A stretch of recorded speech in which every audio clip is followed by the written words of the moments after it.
morning call to prayer, a ritual practiced every day for thousands of years. 500 miles from Beijing is the beginnings of a martial arts story that is to this day a living legend. The Shaolin Temple is 1,500 years old. It has a great history, and anyone, whether in China or around the world, who studies Kung Fu always want to come to Shaolin.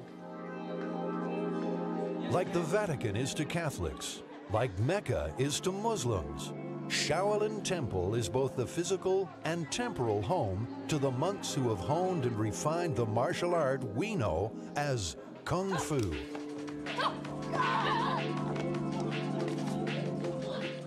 For these young monks, first lesson of the day is a lesson in combat, drills learned over and over. This yellow belt novice is allowed to subdue his more experienced comrade. Innocent practice of a deadly and ancient art. This is no game. Concentration and agility are combined to create martial arts' great riddle. Why do monks of peace practice war? Warriors of the past stand sentinel over the home of Kung Fu. Ancient tablets telling the story of a fighting tradition. The irony of this Chinese institution is that it was created by an Indian. The monk Bodhidharma traveled to China in the 5th century. Local legend has it he was disgusted with the lazy and slovenly ways of the monks he encountered. So he studied animals and mimicked their movements to create exercises. Shaolin's revered grandmaster himself demonstrates the ancient moves.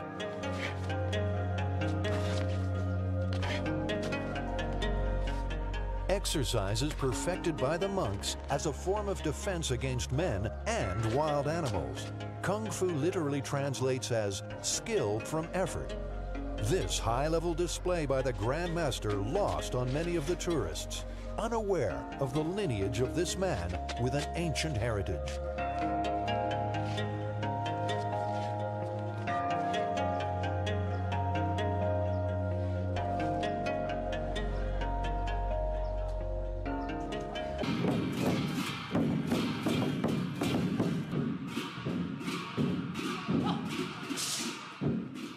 Nine-year-olds wield swords with the confidence of adults.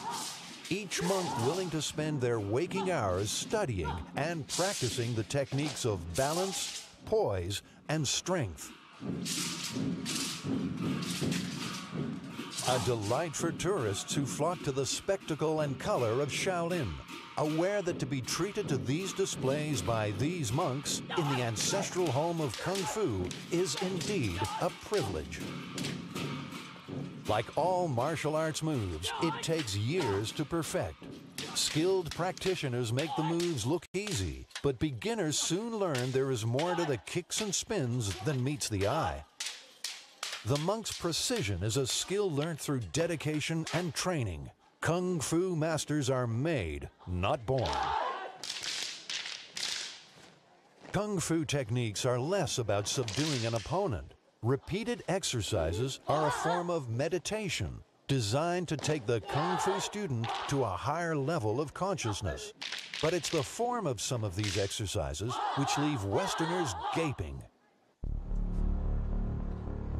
This is what Shaolin is most famous for: the extremes of pain and physical torment. The broad concept of bodily punishment is to test the mind, maintaining composure during stressful times. The monks of Shaolin have turned these techniques into a successful show that now tours the world, a commercial spin-off from a grueling training routine.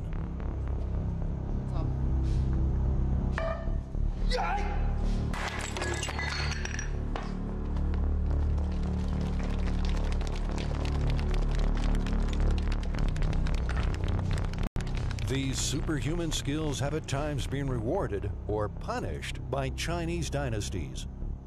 In the 18th century, these monks would have been killed and their temples burned by an emperor who feared their power. Today, their task is spiritual and commercial. They spend more time impressing tourists than plotting coups.